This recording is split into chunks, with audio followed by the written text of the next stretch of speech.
बिहार में मुख्यमंत्री सामाजिक सुरक्षा पेंशन में बढ़ोतरी। बीजेपी प्रदेशाध्यक्ष दिलीप जायसवाल ने किए दिया सीएम को धन्यवाद, कहा बिहार सरकार कर रही अपना काम। साउथ अफ्रीका के नाइजीरिया में फंसे 5 मजदूरों की रिहाई की मांग। मजदूरों के परिजनों ने केंद्रीय मंत्री अन्नपूर्णा से की बातचीत। मंत्री ने जल्द मुक्त कराने की कही बात। दुमका में पूर्व सीएम रघुवर दास ने लगाई चौपाल। पेशा कानून को लागू कराने के लिए कर रहे जद्दोजहद, कहा ग्राम सभाओं को सशक्त बनाना बेहद जरूरी। कैमूर में राष्ट्रीय लोक समता पार्टी के सचिव राम प्रताप सिंह ने दिया इस्तीफा, कहा पार्टी में कर रहा था उपेक्षित महसूस, साथियों के साथ मिलकर दिया इस्तीफा। और जमशेदपुर में बारिश थमने के बाद भी उफान पर रात दोनों नदियां। सोनारी पुल से नदी में छलांग लगा रहे बच्चे और युवा। सिटी एसपी ने नियमित गश्त बढ़ाने के दिए निर्देश। नमस्कार, स्वागत है आपका। मैं हूं आपके साथ सपना दीपक मद्देशिया। बुलेटिन का आगाज करेंगे। आज पार्टी का बलिदान दिवस समारोह रविवार को खिलगांव स्थित हरिवंश टाना भगत इंडोर स्टेडियम में संपन्न हुआ। शहर में कई जगहों पर पार्टी के झंडे लगाए गए हैं। कार्यक्रम में भाग लेने के लिए राज्य के सभी प्रखंडों से पार्टी नेता, कार्यकर्ता, छात्रों और युवाओं का भी महाजुटान हुआ। कार्यक्रम की शुरुआत पार्टी का झंडा फहराकर और पार्टी के केंद्रीय अध्यक्ष सुदेश महतो की ओर से दीप प्रज्वलित कर किया गया। झारखंड के वीर शहीदों के लिए 2 मिनट का मौन रखा गया। पूरे कार्यक्रम के दौरान पार्टी को कैसे मजबूती प्रदान की जाए और पार्टी अपना आगे कैसे रणनीति तय करे, इस पर विचार विमर्श किए गए।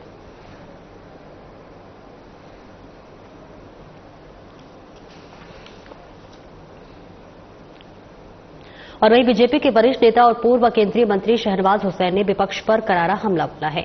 आरक्षण के मुद्दे पर उन्होंने कहा कि नीतीश कुमार का स्टैंड आरक्षण पर हमेशा से क्लियर रहा है। पंचायती राज में अति पिछड़ों को आरक्षण देने वाले वही हैं। 1994 में जब जातीय गणना पर बहस हुई थी, तब भी उन्होंने फ्लोर पर इसका समर्थन किया था। आगे शहनवाज हुसैन ने कहा कि आगामी बिहार विधानसभा चुनाव से एनडीए भारी बहुमत से जीतने जा रही है। सब जगह पहुंच है। भोजपुरी समाज हो, मैथिली समाज हो, सब में भारतीय जनता पार्टी की पहुंच है। और हम लोग मोदी जी और नीतीश जी के नेतृत्व में हर समाज में अपनी पैठ बना रहे हैं और उनका साथ पिछली बार भी मिला था। थोड़ा भोजपुर का इलाका पिछले बार कमजोर रहा था, इस बार वो भी कमजोर नहीं रहेगा और भोजपुर और मिथिला का इलाका दोनों हमारे साथ मजबूती से रहेगा, क्योंकि हम लोगों की इसमें बहुत पैठ है।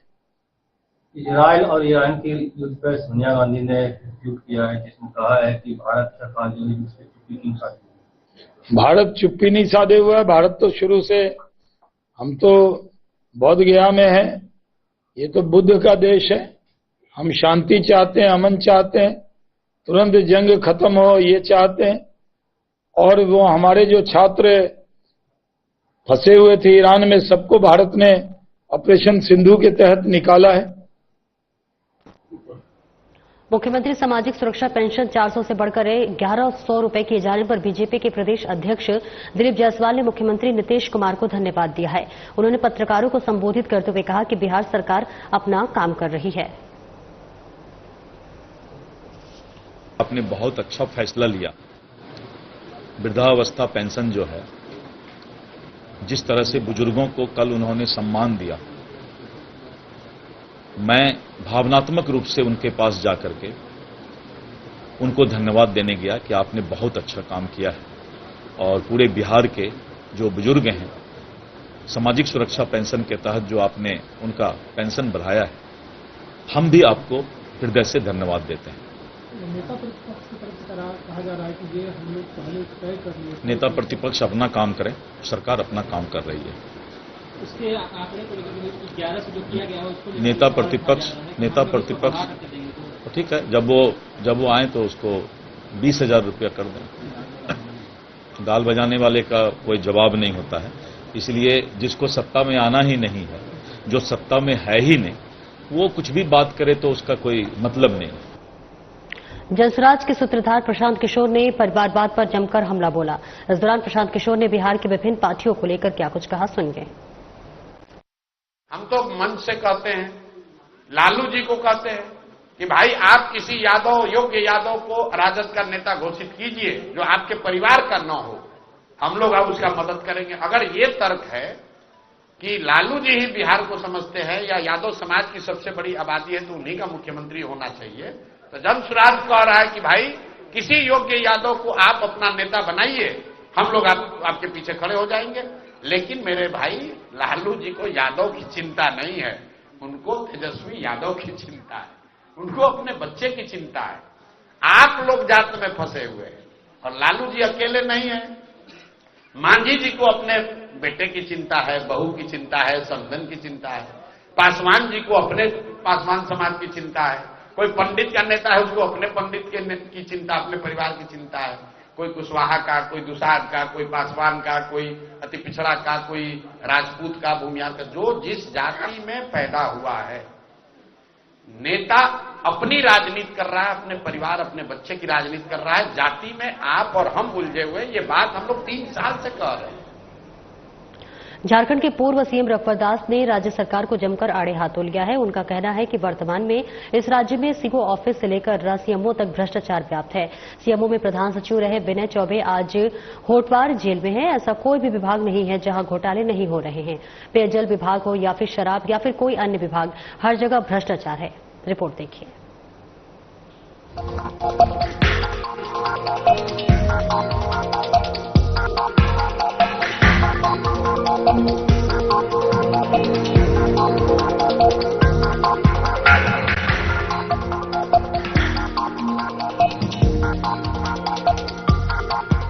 झारखंड के पूर्व सीएम रघुवर दास प्रदेश में विकास को बढ़ावा देना चाहते हैं। अपने कार्यकाल में उन्होंने दरोगा बहाली, वनरक्षी बहाली, पहाड़िया बटालियन के गठन जैसे कई कार्य किए थे, जिससे कई घरों में खुशहाली आई। अब रघुवर दास पेशा कानून को लागू कराने के लिए गांव की ओर निकल पड़े हैं।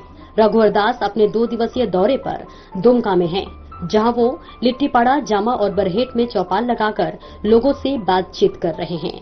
उनका कहना है कि इनकी सरकार ने पेशा कानून लागू करने के लिए सारी प्रक्रिया पूरी कर ली थी, लेकिन उनकी सरकार चले जाने के बाद हेमंत सरकार आई, जिन्होंने इस काम को ठंडे बस्ते में डाल दिया। भारत सरकार के एक वरिष्ठ अधिकारी, जनजाति मंत्रालय के भी अधिकारी झारखंड में आकर शायद अप्रैल 2023 को, इसमें 3-4 राज्य के भी अधिकारी थे, छत्तीसगढ़, उड़ीसा, झारखंड, पश्चिम बंगाल। उन्होंने भी जो ड्राफ्ट नियमावली बना था उसको भी उन्होंने सही पाया। उसके बाद राज्य सरकार टीएसी की बैठक की। टीएसी के बैठक के अंदर में भी आपत्ति और सुझाव मांगे गए और सारे आपत्ति सुझाव आने के बाद उनको सम्मिलित करते हुए राज्य सरकार ने विधि विभाग का मंतव्य के लिए फाइल भेजा। एडवोकेट जनरल विधि विभाग ने भी जो हेमंत सरकार के द्वारा बनाया गया ड्राफ्ट नियमावली, वो संविधान के साथ साथ सुप्रीम कोर्ट और हाई कोर्ट के आदेश के अनुसार बनी है। रघुवर दास ने हेमंत सरकार पर भड़ास निकालते हुए यहां तक कह दिया कि ये सरकार हेमंत सोरेन नहीं, बल्कि कोयला सिंडिकेट, बालू सिंडिकेट, शराब सिंडिकेट और जमीन सिंडिकेट मिलकर चला रहे हैं। झारखंड के जल, जंगल और जमीन का कड़कड़ सिंडिकेट के हाथ में है।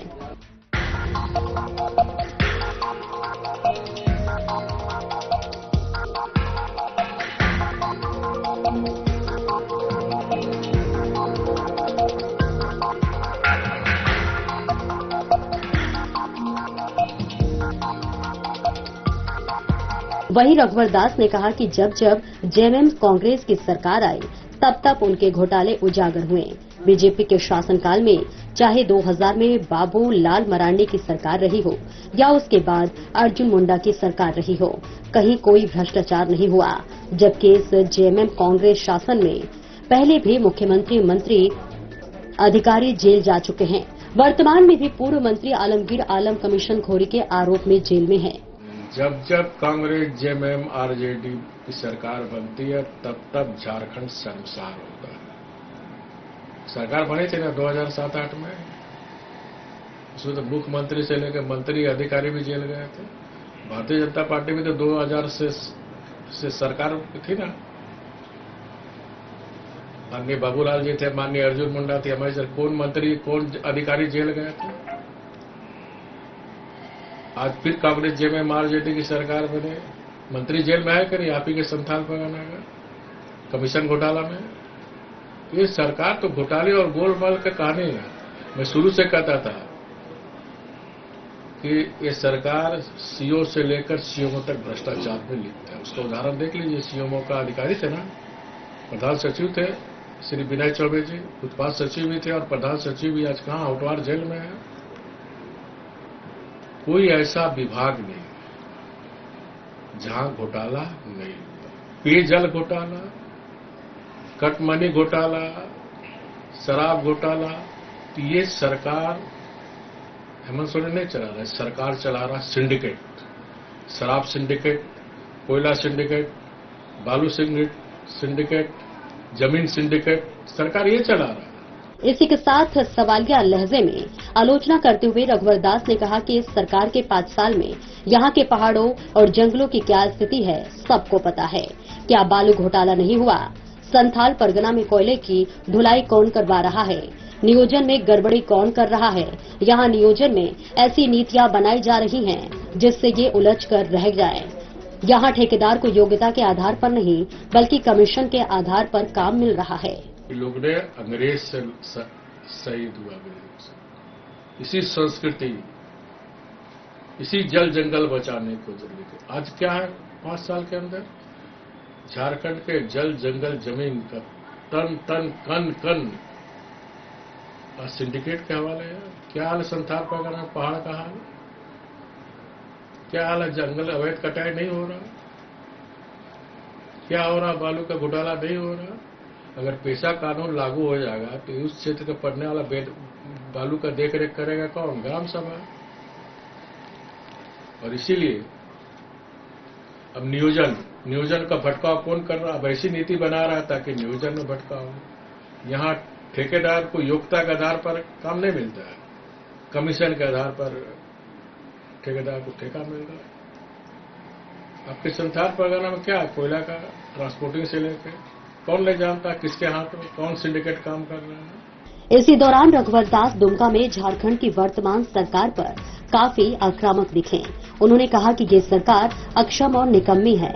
आदिवासी हो या गैर आदिवासी, किसी को भी इस सरकार से कोई उम्मीद या आकांक्षा नहीं है। सरकार सभी मोर्चों पर विफल रही है। पूरे राज्य में कानून व्यवस्था की स्थिति बेहद खराब है। खासकर महिलाएं असुरक्षित हैं। उनके साथ लगातार हिंसक घटनाएं हो रही हैं। आज राज्य की जनता इस सरकार को लाने पर पछता रही है। रघुवर दास ने कहा कि हम इन सभी मुद्दों पर लोगों को जागरूक करने निकले हैं और जनता को बता रहे हैं कि इस तरह इस सरकार ने आपको आपके हक और अधिकार से वंचित रखा है। वहीं पूर्व सीएम ने हेमंत सरकार से मांग की है कि जल्द से जल्द राज्य में पेशा कानून लागू किया जाए ताकि गांव में स्वशासन स्थापित हो सके। उन्होंने कहा कि पेशा कानून को लागू करने के लिए पूरा मसौदा तैयार है। झारखंड सरकार इसे आगामी कैबिनेट में पारित करे।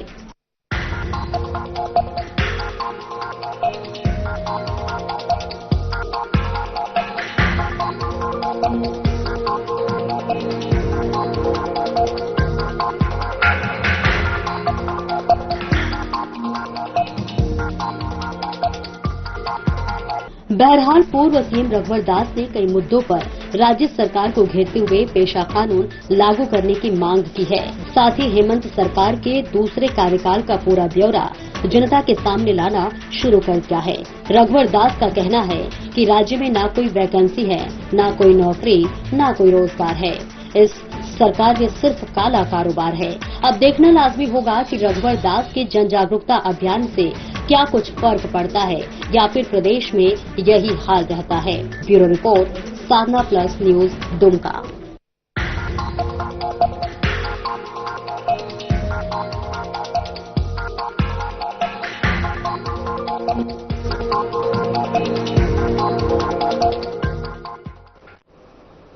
और जैन इंटरनेशनल ट्रेड ऑर्गेनाइजेशन की महिला शाखा की ओर से महिलाओं के सशक्तिकरण और उद्यमिता को प्रोत्साहन देने के उद्देश्य से एक विशेष कार्यक्रम उड़ान का आयोजन किया जा रहा है। ये कार्यक्रम 28 और 29 जून को आयोजित किया जाएगा और इसमें महिलाओं की सामाजिक, आर्थिक और व्यावसायिक भागीदारी को बढ़ावा देने पर विशेष ध्यान केंद्रित किया जाना है। आपको बता दें कि कार्यक्रम की जानकारी अध्यक्ष अंतिमा जैन ने दी है।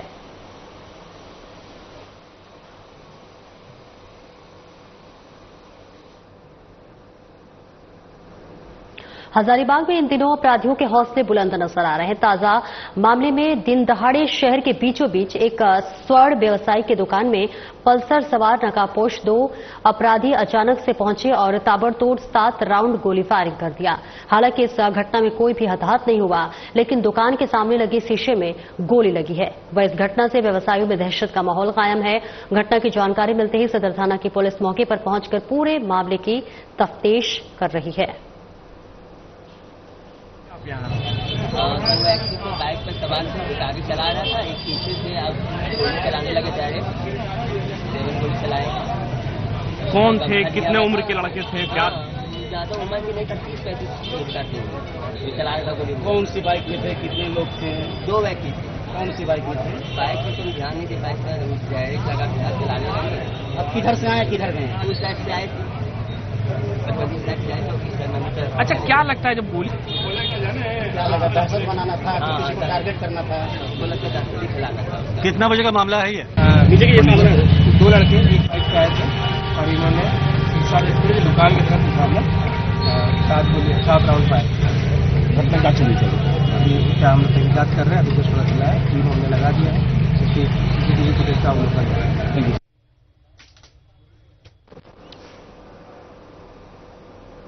और इस खबर पर ज्यादा जानकारी के लिए हमारे साथ हमारे संवाददाता हजारीबाग से प्रमोद खंडेलवाल जुड़ रहे हैं। प्रमोद, देखिए, इस तरह से लगातार जो है अपराधियों के हौसले बुलंद होते हुए नजर आ रहे हैं। इस वर्ष व्यवसायी की दुकान पर जिस तरह से ताबड़तोड़ गोलियों की बरसात की गई, उनका क्या मंसूबा था और क्या चाहते थे? जी बिल्कुल, मैं बता दूं कि आज ये दिन दहाड़े लगभग दोपहर के 1:45 में ये घटना घटी है। बाइक पे सवार होकर 2 युवक आते हैं। गोलियों की 7 गड़गड़ाहट जो उसके शीशे पे लगी है। और ये भी मैं बता दूं, चूंकि ये घटना के ठीक 1 से 1.5 घंटे के बाद एक उत्तम यादव का वीडियो वायरल होता है, जिसमें उसने आग के घटना की जिम्मेवारी ली है। जी, ये घटना कब की और कितने बजे की है? सपना, घटना आज की है, दोपहर की घटना है और लगभग 1:45 बजे 1:45 की ये घटना है। इसके पीछे की वजह क्या थी, क्यों इस तरह से वारदात को अंजाम दिया उन लोगों ने? क्योंकि वजह अब तक स्पष्ट नहीं हो पाई है, क्योंकि मौके पर सदर एसडीपीओ भी थे, पुलिस प्रशासन की पूरी टीम थी, जांच चल रही है, सिर्फ उन्होंने ये कहा। और घटना के ठीक 1 से 1.5 घंटे के बाद उत्तम यादव ने वीडियो इंस्टाग्राम में लगाया है और आज की जो जिम्मेवारी, आज जो घटना घटी है उसकी जिम्मेवारी उन्होंने साफ तौर पर कही है कि इसकी जिम्मेवारी मैं लेता हूं। बिल्कुल, आरोपियों की धरपकड़ के बारे में क्या कुछ जानकारी है, कब तक पुलिस उन लोगों को पकड़ लेगी? लगातार चूंकि प्रशासन जांच चल रही है और पुलिस भी जांच है, क्योंकि लगातार जिस तरीके से आज घटना घटी है, आज हजारीबाग शहर में इस तरह की पहली घटना और दिन दहाड़े ज्वेलर्स की दुकान में 7 गोलियां चलनी, तो कहीं ना कहीं ये पुलिस की नाकामी भी कह सकते हैं। बिल्कुल, बहुत बहुत शुक्रिया प्रमोद, इस महत्वपूर्ण जानकारी के लिए। आप नजर बनाए रखें। और आगे बढ़ेंगे, खबर बोकारो से है, जहां उत्पाद विभाग ने बड़ी कार्रवाई करते हुए एक ट्रक से 900 पेटी अवैध शराब जब्त की है, जिसमें से कुल 8100 लीटर शराब की जब्त शराब के साथ ही चालक हरप्रीत सिंह को भी गिरफ्तार किया गया है, जो कि पंजाब के तरनतारन का रहने वाला है। घटना के संबंध में बताया गया है कि पंजाब नंबर का truck Purulia Dhanbad national highway contra के पास खड़ा था। उत्पाद विभाग को गुप्त सूचना मिली कि ट्रक में शराब लदी है, जिसके बाद उत्पाद विभाग ने छापेमारी कर शराब सहित चालक को जब्त किया है।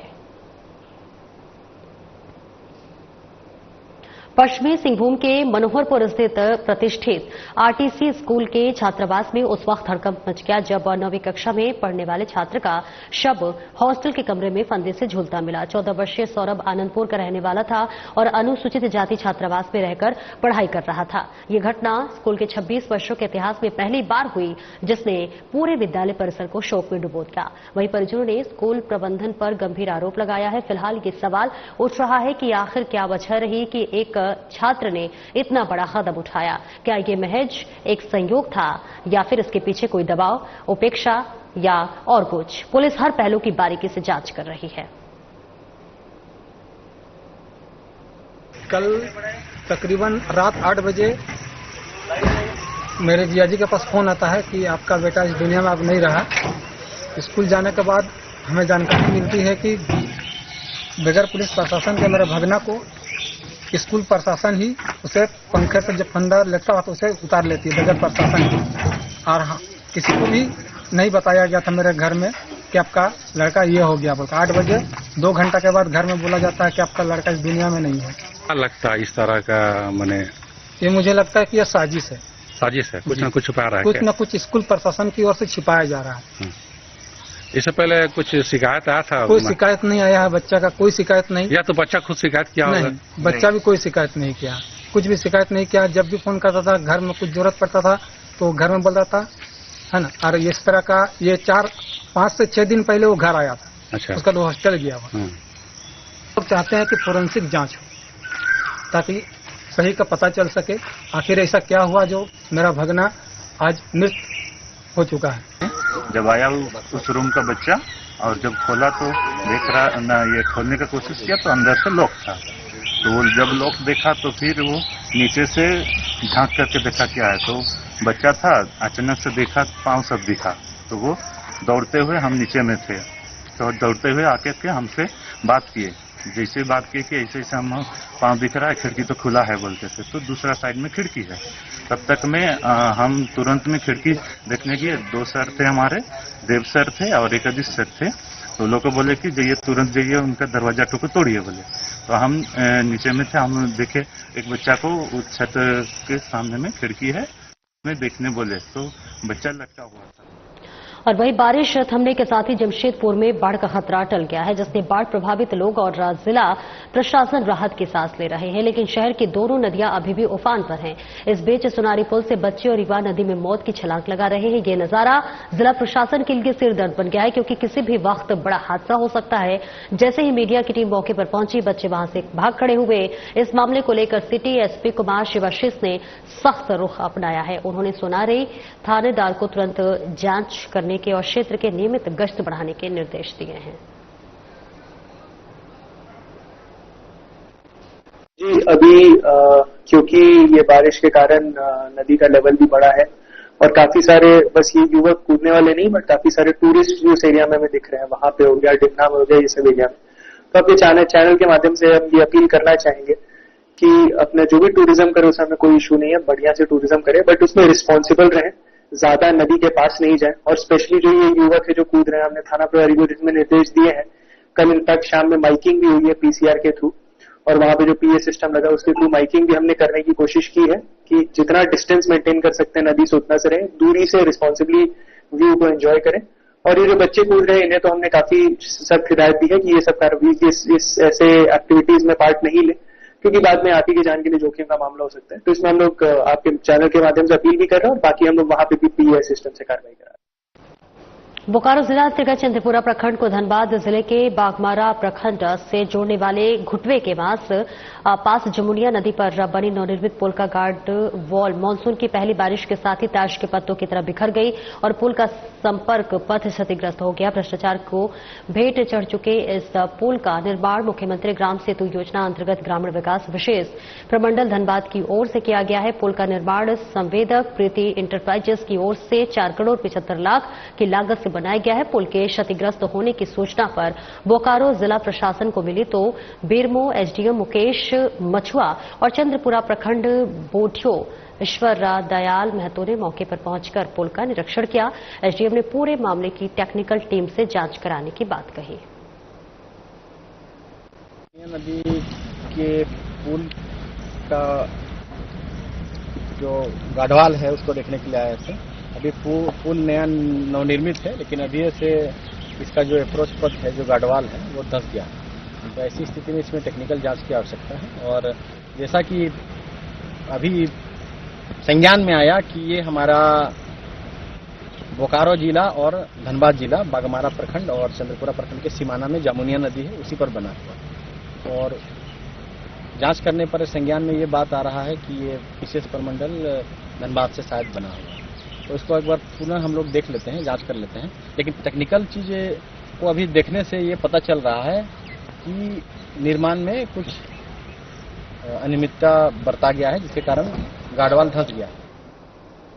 सीतामढ़ी शहर के एक निजी अस्पताल सिम्स हॉस्पिटल में जच्चा बच्चा की मौत के मामले में डीएम रिची पांडे ने गंभीरता से लिया है। डीएम के निर्देश पर स्वास्थ्य विभाग ने कड़ी कार्रवाई करते हुए अस्पताल को पूर्ण रूप से सील कर दिया है। आपको बताते चले कि डुमरा पीएचसी प्रभारी डॉक्टर अक्षय कुमार के नेतृत्व में जांच टीम ने अस्पताल पहुंचकर सभी कक्षों की जांच की। साथ ही अस्पताल में पाए गए अनियमितताओं के आधार पर सीलिंग की प्रक्रिया पूरी की है। मौके पर डीएम ने स्पष्ट किया है कि इस मामले में जांच के बाद दोषियों पर कड़ी कार्रवाई होगी। सर, जांच में आया गया था, क्लिनिक सील किया गया है, क्या मामला है था पूरा? सोशल मीडिया और न्यूज पेपर से पता चला है कि आज जो कल चच्चा और बच्चा दोनों एक्सपायर कर गए हैं। इसीलिए करके सीएस सर का आदेश हुआ है, जो आप जा करके तुरंत कार्रवाई करते हुए 24 घंटे के अंदर में क्लिनिक को सील कर। सर, यहाँ पे बहुत हंगामा किया गया है क्लिनिक सील करने में। तो ये तो अब जांच का विषय है। हंगामा किया तो उनका काम, उनका कहना था कि मतलब ये उनके यहाँ बच्चे की मौत नहीं हुई है, फिर भी ये तो जांच का विषय है, जांच करेंगे। हम हैं, जावेद सर हैं, मुकेश सर हैं और एसडीओ सर हैं, सब आदमी जांच करते हैं। उसके बाद फिलहाल इस बुलेटिन में इतना ही। नमस्कार।